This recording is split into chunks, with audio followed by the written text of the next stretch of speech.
अस्सलामुअलैकुम जी, कैसे हैं आप सब लोग। अल्हम्दुलिल्लाह मैं बिल्कुल ठीक हूँ और अल्लाह से आप सबके लिए भी ठीक और सेहतमंद होने की दुआ करती हूँ। और रिक्वेस्ट ये करूँगी कि अगर चैनल पे न्यू है ना तो लाजमी चैनल को सबसे पहले सब्सक्राइब कर दें और वीडियो को भी लाइक कर दीजिएगा ताकि वीडियो आगे से आगे जा सके और मुझे जो है ना वो आप लोगों का प्यारा सा सपोर्ट भी हासिल हो सके। अच्छा जी, आज जो है ना वो अब ये जो मैं सफाई मकसद ये कि ड्राइंग रूम मेरा रह गया था। अगर आप लोगों ने मेरे सारे पिछले व्लॉग्स जो अगर क्लीनिंग वगैरह के देखे हो ना तो उसमें मेरा ड्राइंग रूम जो है ना वो सफाई होने से रह गया था।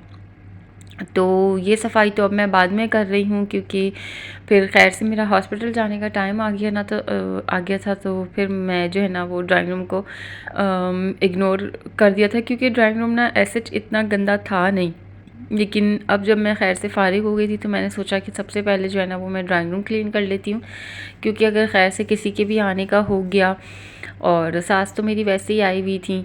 तो जैसे ही वो मकसद ये कि कुछ दिनों के लिए फिर वो वापस गई थी ना तो फिर उस टाइम पे फिर मैंने ये सारी क्लीनिंग वगैरह मैंने कर ली थी क्योंकि मुझे वीडियो बनानी थी और इसी वजह से जो है ना मैं रुकी हुई थी कि मैंने ड्राइंग रूम की भी सही तरीके से वीडियो बनानी है।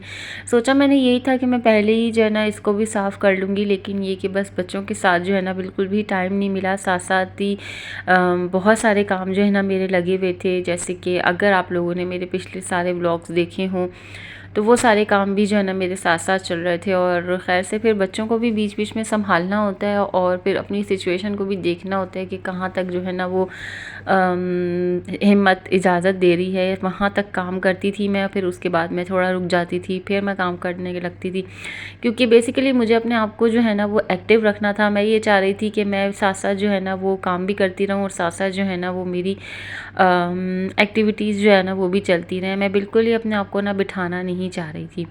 अच्छा जी, यहाँ पे अब मैं थोड़ा सा ड्राइंग रूम का आप लोगों को बताती हूँ। ड्राइंग रूम की ना मैं ऊपर ऊपर से सफाई करती रहती हूँ ऑन एंड ऑफ। एक दो दिन बीच करके जो है ना मैं ड्राइंग रूम को भी साफ़ कर लेती हूँ। क्लीनिंग और डस्टिंग वगैरह जो है ना वो तो खैर से रोज़ या एक दिन बीच करके हो ही जाता है। अगर मैं ड्राइंग रूम की खिड़की खोल दूँ ना तो डस्टिंग फ़ौरन करनी पड़ती है, लेकिन अगर ये कि ड्राइंग रूम की खिड़की बंद रखूँ तो फिर डस्टिंग भी जो है ना वो आराम से एक दो दिन निकाल जाती है। अच्छा, होता ये है कि हमारी तरफ ना डस्ट बहुत आती है और यहाँ पे कंस्ट्रक्शन का भी जैसे मैंने आपको बताया हुआ है काम जो है ना वो बहुत चल रहा है, तो इस वजह से भी जो है ना वो डस्ट बहुत सारी आ जाती है। और खिड़की इस वजह से खोलनी पड़ती है कि घर में कभी कभार जो है ना वो घमस हो जाता है, अंधाधुंध जो है ना वो सही वाली गर्मी हो जाती है, तो फिर मुझे खिड़की खोलनी पड़ती है।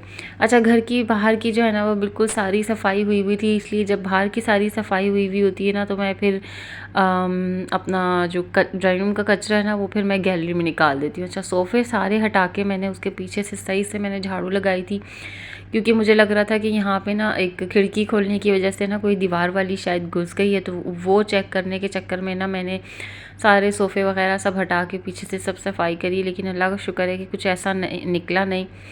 उसके बाद जो है ना मैंने सारा कचरा गैलरी में निकाल दिया था और फिर बच्चों जब मैं डस्टिंग करने खड़ी हुई सोफ़ों को, मैंने सोचा कि हाथों हाथ सोफ़े और टेबल वगैरह सब कुछ साफ़ कर लूँ। तो मेरे बच्चे ना माशाल्लाह माशाल्लाह हर चीज़ में इस तरीके के एक्टिव हैं और मैं भी इन लोगों को शामिल कर लेती हूँ। जब कभी कभार मुझे गुस्सा आ रहा होता है, लेकिन कभी कभार मैं ये सोचती हूँ कि अगर ये मुझे देखकर इसका इम्प्लीमेंट करना चाह रहे हैं तो अगर मैं इनको नहीं करने दूँगी तो फिर इनको कैसे पता चलेगा कि काम जो है ना वो सबको मिलजुल के करना होता है। तो फिर मैं सोचती हूँ कि चलो इनको भी मैं करने देती हूँ। तो फिर शुरू जो है ना मैंने इन लोगों को डस्टिंग करने दी थी। उसके बाद जो है ना फिर मैंने सही से सोफ़े साफ़ सुथरे चमकाए, टेबल वगैरह जो हर चीज़ यहाँ पे मौजूद है। अभी तो आपको टूटी फजी नज़र आ रही होंगी काफ़ी चीज़ें, बस हस्बैंड की कोताही है और ये कि वक्त ना मिलना भी आप लोग समझ लें, ऐसा ही है कि वक्त नहीं मिल पा रहा। पंखा वगैरह सब कुछ साफ़ हो गया था, जाले सब कुछ सही तरीके से क्लीन अप कर लिया था मैंने। एक चीज़ को जो है ना मैंने सही से साफ़ सुथरा कर लिया था और ये मैं आपको ओवरऑल लुक जो है ना मैं अपनी दिखा देती हूँ पूरे ड्राइंग रूम की। अच्छा जी, अब कुशन वगैरह भी सब सेट हो गए थे और सोफ़े की मैंने सोचा कि थोड़ी सी सेटिंग चेंज करके देखूं अगर हटा ही रही हूँ तो, लेकिन ये कि हटाने के बाद फिर मुझे अंदाज़ा हुआ कि नहीं, इसी तरीके की सोफ़े की सेटिंग जो है ना वो बेहतर लग रही है। बाकी ये कि इधर उधर करने से ना जो पूरे कमरे की लुक थी ना वो सारी ख़राब हो रही थी। तो फिर जैसी चीज़ जहाँ थी ना मैंने वहीं पे उसी तरीके से वापस रखी और सब चीज़ों को सही मायनों में क्लीन अप करके ना, तो फिर मैंने ड्राइंग रूम को वाइंड अप कर दिया था। उसके बाद जो है ना बारी आ जाती है गैलरी की, क्योंकि ज़ाहिर है मैंने गैलरी को गंदा भी किया था और दूसरी बात ये कि मैंने मशीन भी लगाई हुई थी। असल में मुझे धोना था अपने बुरक़े वग़ैरह मुझे धोने थे, क्योंकि हॉस्पिटल से मैं जब भी आती हूँ या मैं कहीं से भी बाहर से आती हूँ ना, तो मैं सबसे पहले हैंड वॉश करती हूँ और बच्चों को भी लाज़मन मैं ताकीद करती हूँ कि घर घुसते ही जो है ना अपने हाथ और पैर लाजमी धोएं, क्योंकि हमें नहीं पता लगता कि हमने हाथ कहाँ लगाए होंगे, और पैर तो ज़ाहिर सी बात है अगर हम कहीं बाहर जाते हैं तो ज़मीन वगैरह पे पैर लगते हैं, तो ज़्यादातर जो है ना वो सारे गंद जरासीम हाथों पैरों के ज़रिए से जो है ना वो अंदर आते हैं। अच्छा, मैं रह के आई थी हॉस्पिटल में, तो मैंने बुर्का तो नहीं उतारा था, तो इस वजह से फिर बुर्का भी लाजमी धोना था। तो फिर मेरी ये सोच थी कि मैं मशीन भी लगा लूँ, अगर मैं ड्राइंग रूम का काम कर ही रही हूँ ना तो मैं साथ साथ मशीन भी लगा लेती हूँ, क्योंकि मुझे एक आध चीज़ ही धोनी थी, एक आध धुलाई धोनी थी और बुर्का वगैरह धो के फिर मैंने वॉशिंग मशीन बाहर रख दी थी। उससे पहले मैंने फुल सब घर वालों के कपड़ों की जो है ना वो सारी वॉशिंग मशीन लगा ली थी। 2 दिन लगा के मैंने सारे कपड़े धो लिए थे, क्योंकि मेरी गैर हाज़िरी में और उसके बाद भी मेरे उठने तक जो है ना वो काफ़ी कपड़े जो है ना वो जमा हो गए थे। बेडशीट्स वगैरह भी जमा हो गई थी और बच्चों के कपड़े, नाइट सूट्स वगैरह सब कुछ जो है ना बहुत सारा जमा हुआ था। तो मैंने सोचा कि बस अब हिम्मत कर लेते हैं, और उसके बाद जो है ना फिर मकसद ये कि मैंने हॉस्पिटल से आने के 1 हफ़्ते बाद ही ना ये सारा काम मैंने निपटा लिया था। और गैलरी भी नहीं धुल रही थी, क्योंकि हस्बैंड जो है ना वो इन सारे कामों को नहीं देख पा रहे थे और वो बस बच्चों को ही देख रहे थे, तो मेरे लिए ये भी बहुत था। लेकिन ये कि ऐसा नहीं है कि मैं बैठी हुई थी, मैं भी सारे काम अपने खुद ही करती जा रही थी।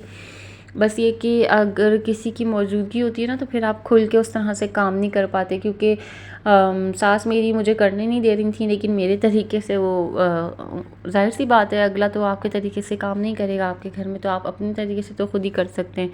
तो जब खैर से वो 1-2 दिन के लिए गई थी वापस, तो फिर मैंने अपने ये सारे काम निपटाए थे, क्योंकि वो मुझसे बार बार ज़िद करी जा रही थी वॉशिंग मशीन लगाने का कोई काम है मुझे बता दो ये वो। तो फिर अच्छा नहीं लगता कि आप किसी से सारे इस तरीके के काम अपने निकलवाओ ना, तो फिर मुझे तो बिल्कुल भी नहीं अच्छा लगता ये चीज़।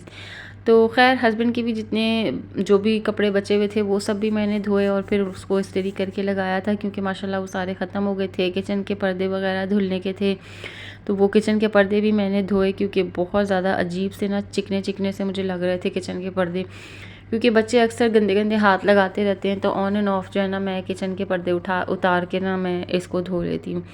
ब्लॉग मेरा जो है ना वो बस एंड होने वाला है। अगर आपको ज़रा सा भी पसंद आया हो या मेरे काम में आप लोगों को कोई भी दिलचस्पी हुई हो तो लाजमी कमेंट सेक्शन में ज़रूर बताइएगा। वीडियो को अगेन मैं आपसे कह रही हूँ वीडियो को लाइक कर दीजिएगा। चैनल पे न्यू हैं तो लाजमन सब्सक्राइब करके बेल आइकन का ज़रूर प्रेस कर दीजिएगा, और मुझे भी अपनी दुआओं में याद रखिएगा। मैं भी आप सबको अपनी दुआओं में बेशक बिना झूठ बोले आप लोगों को बताऊंगी कि मैं हम सब मुसलमान मोमिनून मुस्लिमीन सारे जितने भी मेरे बहन भाई हैं ना उन सब के लिए मैं अल्लाह से बेहतरीन ज़िंदगी की दुआ करती हूँ। अल्लाह पाक हम सबको और हमारे बच्चों को अपने ज़ुबान में रखे। अल्लाह हाफ़िज़, फ़ी अमान अल्लाह।